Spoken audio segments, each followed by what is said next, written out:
Assalamualaikum warahmatullahi wabarakatuh. Salam Rahayu, Rahayu, Rahayu. Jumpa lagi dengan saya di channel New ID Seller Tutorial. Di kesempatan kali ini saya akan meneruskan video yang kemarin. Bukan meneruskan ya teman-teman, melainkan tutorial yang lebih jelas dan detailnya. Jadi ini sebelum saya kerjakan, yaitu di proses dimana saya membongkar LCD dari framenya untuk Xiaomi Redmi 4A yang kemarin saya kerjakan teman-teman.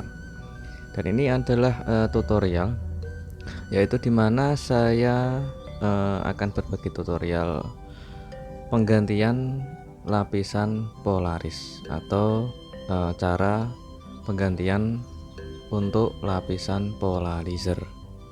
Oke, ini adalah tahap untuk dimana saya membongkar LCD dari framenya. Jadi agar tidak salah paham, dimana saat saya proses mengerjakan yaitu penggantian touchscreen, itu ada kecelakaan di bagian lapisan polarisnya, robek sedikit ya teman-teman. Oke, ini adalah tahap setelah saya selesai membongkar LCD dari frame. Terbiasa saya mengetes dulu untuk LCD-nya setelah saya membongkar LCD dari frame, apakah LCD cacat atau tidak. Jadi saya memaksimalkan pengerjaan. Setelah saya bongkar LCD dari framenya, saya mengetes ulang untuk LCD-nya. Oke, kita tunggu loadingnya sebentar untuk melihat kondisi LCD-nya apakah layak masih bisa digunakan atau tidak teman-teman. Dan ini kondisi LCD-nya masih bagus, tidak ada tompel, tidak bergaris, dan tidak ada cacat lainnya, alias masih bagus untuk LCD-nya. Dan ini adalah tahap saya memisahkan LCD dari touchscreen-nya. Untuk panasnya, alat separator yang saya gunakan tetap sama, yaitu di angka 70 untuk panasnya. Dan untuk di bagian kawat pemisah touchscreen sama LCD, saya menggunakan kawat ukuran 0,08. Di tahap ini saya memasukkan kawatnya sudah dengan ekstra hati-hati. Namun di tengah perjalanan saat saya memisahkan LCD dari touchscreen dan sudah selesai, namun di bagian lapisan polarisnya ini robek di bagian samping kiri teman-teman. Oke, ini adalah bentuk dari lapisan polaris yang tergores sama benang atau kawat pemisahnya. Mungkin penyebabnya itu saya kurang ekstra hati-hati dan juga mungkin terlalu buru-buru untuk memasukkan kawat ke bagian LCD sama touchscreen-nya, yang bisa menyebabkan untuk di bagian kawatnya belum saya tekan sepenuhnya ke bawah dan langsung saya gesekkan ke samping teman-teman. Ini adalah efek apabila untuk memisahkan LCD dari touchscreen-nya tidak hati-hati. Jadi untuk memisahkan LCD dari touchscreen apabila kejadian seperti ini dan juga ada risikonya seperti ini, jangan panik dulu, nggak usah diganti LCD satu set teman-teman. Karena untuk di bagian lapisan polaris apabila robek seperti ini, itu bisa diganti dengan lapisan polarisnya saja. Nggak usah diganti LCD satu set atau LCD yang baru teman-teman. Oke, ini adalah bagian lapisan polaris yang robek, jadi terlihat putih untuk di bagian LCD-nya. Untuk gambarnya tidak kelihatan, alias gambarnya putih polos teman-teman. Oke, di tahap ini kita akan bersihkan dulu untuk sisa lem yang masih menempel di bagian LCD. Kita bersihkan dulu. Oke, sudah kita bersihkan sisa lemnya. Selanjutnya kita proses untuk memisahkan lapisan polarisnya dari LCD. Saya menggunakan karter yang tipis dan tajam, yaitu menggunakan silet. Sekaligus saya gunakan untuk cairan, yaitu saya menggunakan cairan minyak baby oil teman-teman. Bisa menggunakan cairan yang lainnya karena hanya berfungsi untuk pelumas saja, untuk melancarkan, yaitu memisahkan lapisan polarisnya dari LCD. Bisa menggunakan minyak kayu putih ataupun bisa menggunakan minyak yang sejenisnya atau minyak yang lainnya, yaitu hanya proses untuk pelumas, yaitu agar mempermudah memisahkan yaitu lapisan polarisnya seperti ini. Oke, untuk memisahkan lapisan polarisnya harus ekstra hati-hati karena karter yang tipis ini dan juga tajam, jadi harus ekstra hati-hati agar tidak tergores sama jari kita teman-teman. Kita cari celah seperti ini, kita kupas untuk melupas di bagian yaitu lapisan polarisnya. Apabila sedikit tersendat bisa dikasih minyak lagi agar lebih lancar untuk memisahkan atau mengelupas di bagian lapisan polarisnya.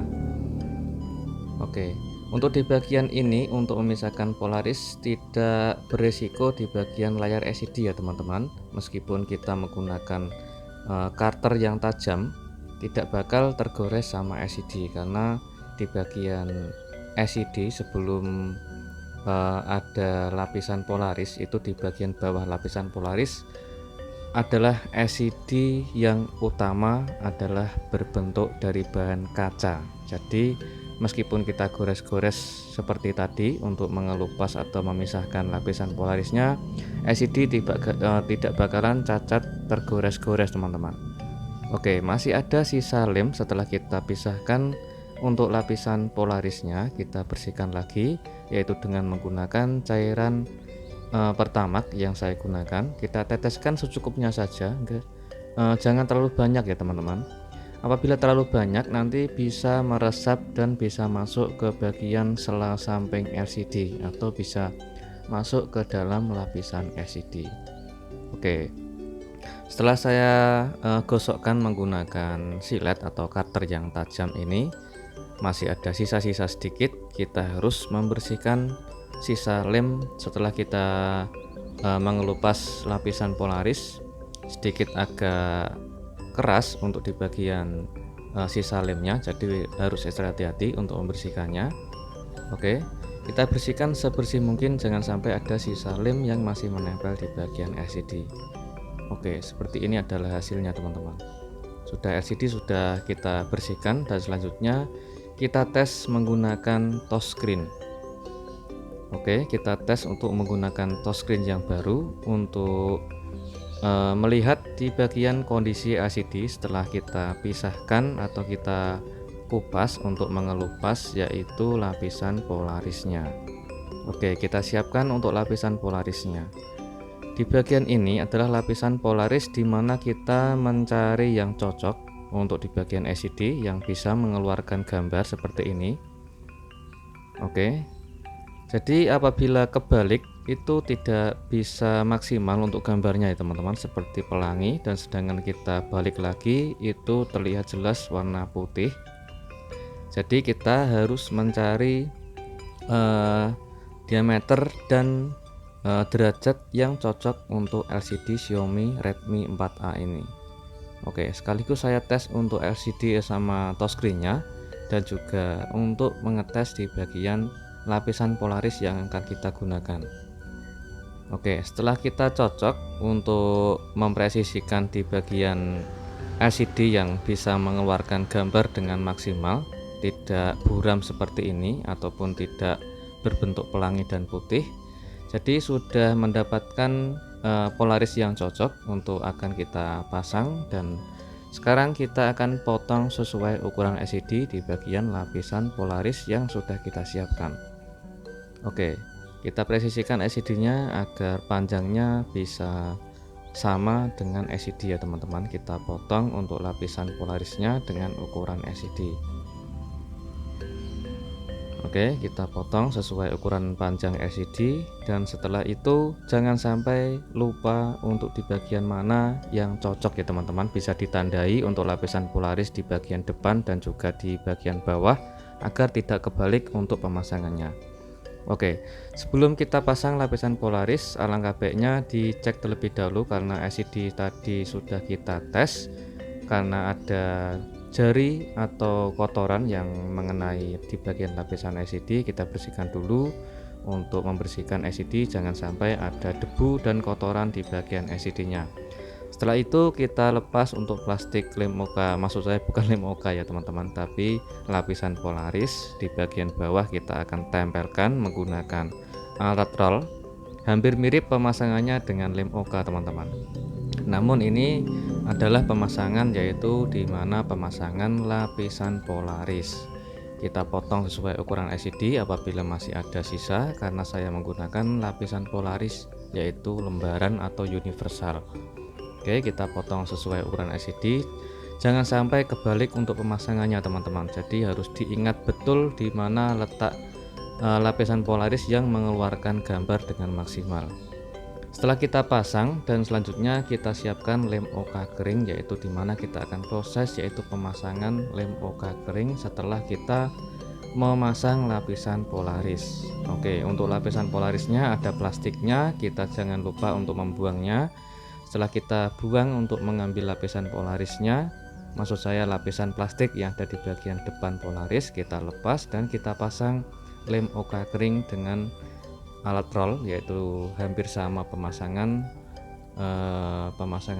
polaris teman-teman. Oke, setelah itu kita potong sesuai ukuran LCD. Setelah kita selesai pemasangan lem OK, karena saya menggunakan lem OK dengan universal, otomatis sedikit lebih besar, kita pasang untuk di bagian yaitu touchscreen-nya. Untuk lebih detail yaitu pemasangan touchscreen bisa disimak di tutorial sebelumnya, yaitu dimana proses full tutorial yaitu pemasangan touchscreen Xiaomi Redmi 4A dengan pemasangan manual tanpa menggunakan alat press ataupun tanpa menggunakan mesin bevel ya teman-teman.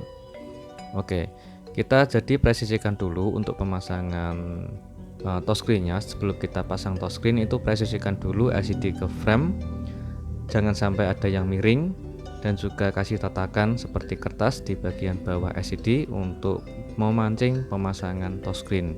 Kita presisikan dulu untuk touchscreen-nya ke bagian bawah frame dan selanjutnya kita tempelkan sedikit dan kita angkat bebarengan LCD sama touchscreen-nya dengan posisi di bagian tangan kiri mengasih jarak renggang seperti ini.